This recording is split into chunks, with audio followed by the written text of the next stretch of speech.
Hi, welcome to Get a Clue Casual Gamer, where we get a clue, CLUE, about a game. Today we're going to get a clue about a list of games because this week is Thanksgiving week, and I want to give you a list of some suggestion for games to play with the family. And so I've got 5 categories, 2 games in each category, all perfect for families, small gatherings, large gatherings, people who play games, people who are not gamers, and they're all very easy on the very lowest end of casual level. They're all light games. And so let's get a clue about them. And we're going to start off with dice games. Got a couple dice games here. I think the easiest one that I am going to talk to you about is Strike. Literally, you're tossing dice, and if it matches, you take the pair, you take the matching dice. That's it. If it has an X on it, it's out of the game, or out of the round at least. This box is its own arena, and technically your dice are gladiators, and you're just taking turns tossing in a die. And if you match, you take it out.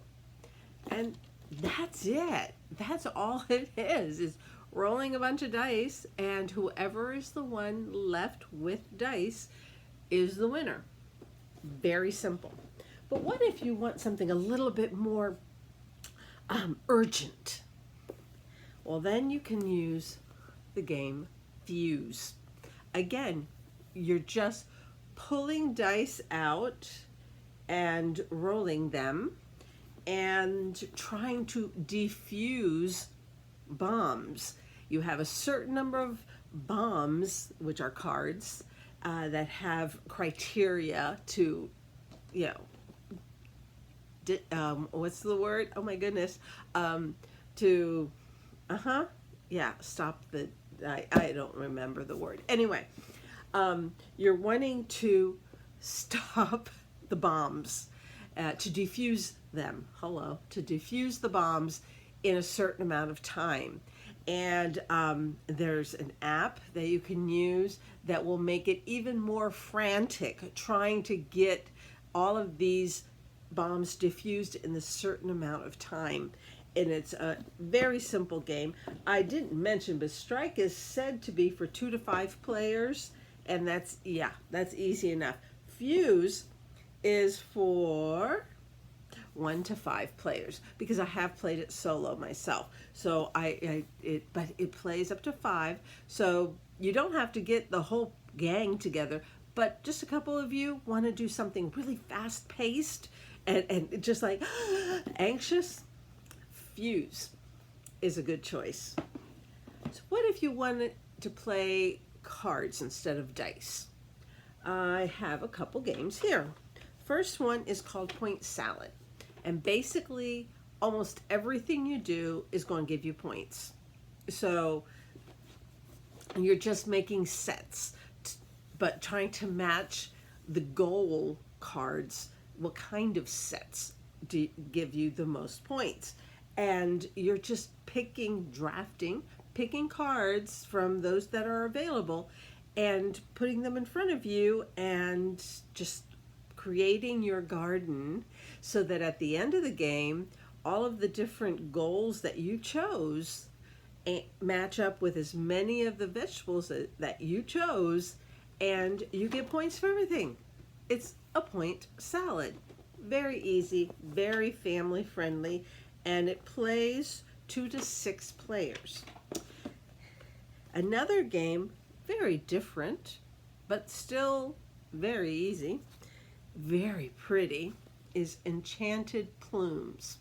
Enchanted Plumes, you are literally creating a peacock, or several peacocks actually, and the cards are its tail, and The top row are negative points, so you try and get cards that are 0, 1, 2 points. You don't like to go higher than that much. But then the next row can only use colors that happen to be in the top row, in the first row. And then this third row can only have colors that are in the second row.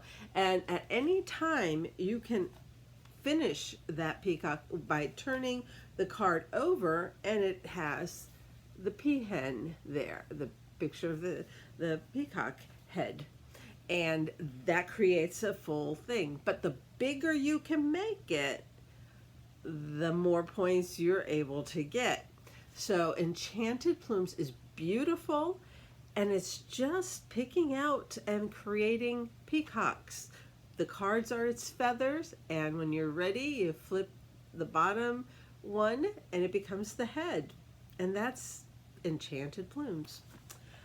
Now, not dice, not cards, but how about you want a game that uses words, or literally a word at a time.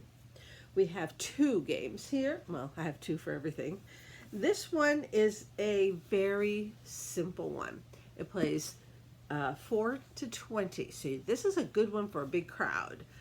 But what you have is each person will have a piece of paper, and you'll have statements or comments cards. For instance, would you rather have robot arms or robot legs? I mean, you don't have to be a scientist to answer these questions. You don't have to know your trivia. All you have to do is put down what you think the majority of the people will put down. And with a family, this is even better because you know each other. So you're more likely to figure out what are they going to choose, and I'm going to write the same thing because I want to be on the team that gets, I want to match somebody to get points. And that's how you get points, is by matching someone. The herd mentality, you want to be in the largest group, in the largest herd. And if you're all by yourself and everyone else is paired off, you get the pink cow. And you can't win as long as you have the pink cow. You can still get more points, but you can't win until you get rid of that pink cow. And the only way to get rid of that pink cow is for somebody else to be the only one who says a word. That's the game. Herd mentality. All you have to do is answer these questions in the way you think the majority of your group will answer it. But if you want a little bit more thinky game, let me reach over here, is one of my favorites. In fact, mine is so big because I have 2 sets in here. It plays up to 7 people, but my set will play up to 14. And Just One, which is that, Just One,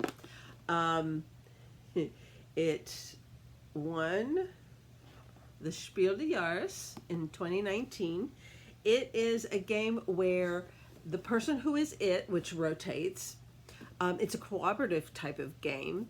The person who's it has a word, and they don't know what word it is that they're supposed to be guessing.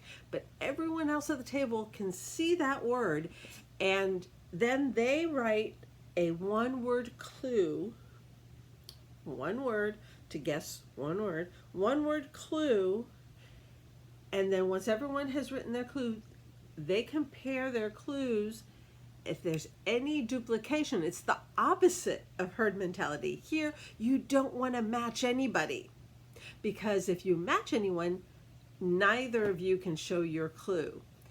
But for everyone who does not match anyone, they then show their clue to the person who's guessing, and the person who's guessing tries to guess what is the word from all these different one-word clues. It's a really great game. There are points, but the truth is, every time I've played it, we really don't care about the points. We're just having fun coming up with a way of describing or giving hints about a word without matching each other. So this is Just One, and it's a wonderful game to play. And like I say, it's made to play 3 to 7, but you can get extra sets, or just use paper. I mean, really, everyone has a piece of paper and they write their word and they show it. It's really good. But with the game, you'll get all the cards with the suggestions of what words to use. So that is just one. Okay, so we've looked at dice, we've looked at cards, we've looked at words, and actually one word games. How about cooperative games? Because sometimes people don't want to play a competing game. They actually want just to work together, or they're not sure about learning a new game. And cooperative games mean that you can work together and they can learn the game while playing it with you. Now, I have my older version of Horrified. By older, I mean it's 2 years old. But this is the Universal Monsters. This is the one I prefer. But there's also the American Monster one, which a lot of other people prefer that one. Either or, they play exactly the same. And what I like about this is that you can start easy with just 2 monsters, but then you can go up to average with 3 monsters. And then when you're really good at it, or if you really want the competition to beat the game, not each other, but the game, you could actually ramp it up to 4 monsters at the same time. Good luck with that one. And it plays 1 to 5 players. And like I say, it's cooperative. You're basically trying to rescue villagers. This is the village, and you're rescuing villagers from the monsters and defeating the monsters at the same time. So it's really a wonderful, simple, yet satisfying team effort, group effort with this cooperative game, Horrified. Either the Universal Monsters or the American Monsters. It doesn't matter. They play the same. Another, I got these on the floor. Sorry, I had them on the floor because I don't have that much room around me. A very new cooperative game, and I have seen it for very good prices, is Rear Window. I think the good prices is because not everyone has seen the movie Rear Window. It is a movie from the 50s. One of my favorites. This is one of my favorite Alfred Hitchcock movies. Love it. So the moment it came out, I had to have it because I love this movie so much. But I have now played the game, and it is a cooperative game most of the time. And so if you want a little thing, you can set it up to only be a cooperative game. That's the nice thing about it, because there is a murderer card that can be in the game. But if you're wanting to just make it a cooperative game, just don't put the murderer card in, and everyone knows it's a cooperative game. One person plays the director, and everyone else are the observers. They're looking out their back windows, and seeing these 4 apartments across the way. And what they're trying to do is figure out, by the clues given by the director, who lives where and something about them. Are they an art connoisseur? Are they a drunk? Are they a klutz? Those kind of things. And the game goes over 4 days, and it's the last time I played it, I was the director, and the people who were guessing had most of it right. And that last day, they were discussing amongst themselves one aspect of one of the windows, and it was the only thing that could make us win or lose. And one of the choices they had was the correct one, and the other one was way off. And as the director, I'm not allowed to say anything. I just use picture cards to give clues. And while they're discussing, I'm sitting there trying not to show which one I think they should be going after. And finally, they asked for a final clue because there are some special cards that you can use for specific types of clues. And I was able to point them to an item in a picture that was the focal point for me in that picture.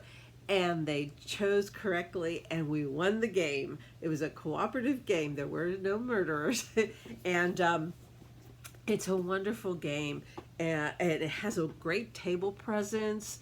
And I just love it. It plays up to, it says it plays up to 5. And I know some people say, oh, we shouldn't play with more than 3. But we played it with 5. And I think with 3, there might not be enough banter. There can be enough if they're both outspoken, as long as one's not pushy over the other. But 3, 4, 5, it's a great cooperative game, and it's very new. It came out this year. Okay, so that's cooperative games. I have one last category, and that is I wanted a category where for sure you could have a lot of people. And so I'm going to start with Sounds Fishy. In this one, it plays 4 to 10 people, and it comes with 9 of these fish, these red fish, and 1 blue fish. On the back, they all look the same, but one of them is different on the back side. And what happens is you take turns, and the person who's it will they've shown a question, or they have a question, and when they're reading the question, on the back side is the answer. And so they're reading the question, and everyone else can see the answer, but only one of them got the blue fish. So they're the only one who is supposed to take that correct answer. And when it's everyone's turn to come up with an answer, a made-up answer, that one person, the one with the blue fish, gives the correct answer. But everyone is giving, they're all weird answers, including the correct answer is a weird answer. And so the person who's it has to figure out which one is the actual one. And so what they do is they say, no, I think you're lying. And they turn over the fish, and yeah, it's a red fish. It's like, I think yours is a lie too. It's made up. And they turn it over, it's a red fish. And they're like, I think yours is, they turn over, it's a blue fish. They lost. But the people who got picked, who didn't get picked, get points for however many got flipped correctly before it got wrong. It's a very easy game, but it uses a little bit of imagination, just a little bit. Example in the back is, in South Dakota, where is it illegal to fall asleep? One answer is in the bath, another a cheese factory, and the third on a horse. And what's the answer? What's the answer? I don't know. No. I believe, if I remember correctly, it's a cheese factory. I can't remember for right now. But those are the kind of questions, those are the kind of answers that someone would give. It's like, I don't know. Which one is it? One is telling the truth. Everyone else is lying. It sounds fishy to me, too. And then the last one is a very unique game. I think of it more like a TV game show. It's called Wavelength. And Wavelength, you have this contraption that a hard plastic stand-up, and this thing swivels back and forth. This blue handled thing swivels and closes, and then you have this thing, and you swipe it, and it rotates this part right here around the circle. And then with it closed, it stops somewhere, and then the person who's it will open it up and see approximately where the points are, and then they close it and they give a clue. And for instance, here the card said it had to be between a quiet place on this direction or a loud place on this direction, and it's over here. So what clue would you give of a place that is approximately that loud but not that quiet? A little louder than quiet. So think of a place like, what would be a place that's pretty loud but not off the chart loud? Maybe a basketball game. There's a lot of noise going on, but it's not the same as, like, you know, an airplane engine or something like that. So maybe you can get them to guess around in this area to get the points. It's a great game, and it's a team game. One team against another team. So it really is kind of like your own TV game show. It's your own game show with your family. And I think because you're with family or friends, you know each other, and you're like, I think you are trying to get us to think someplace towards the right. And you discuss as a team, where do you want to say it is? And that's the game. That's it. You just take turns. The teams take turns, and the people on the teams take turns. And that's the game. It's just a fun game. You don't have to be a great, intelligent person. You don't have to do a lot of math. You don't have to do any. It's just, these are some great, nice, easy games that you can bring and play with your family this year for Thanksgiving, or maybe for Christmas, or just year round. I mean, my goodness, they're all great games. So there you have it. We got a clue about 10 games that you can play with your family this week or in the weeks to come. Until next time, happy gaming, and God bless you and your family. Bye.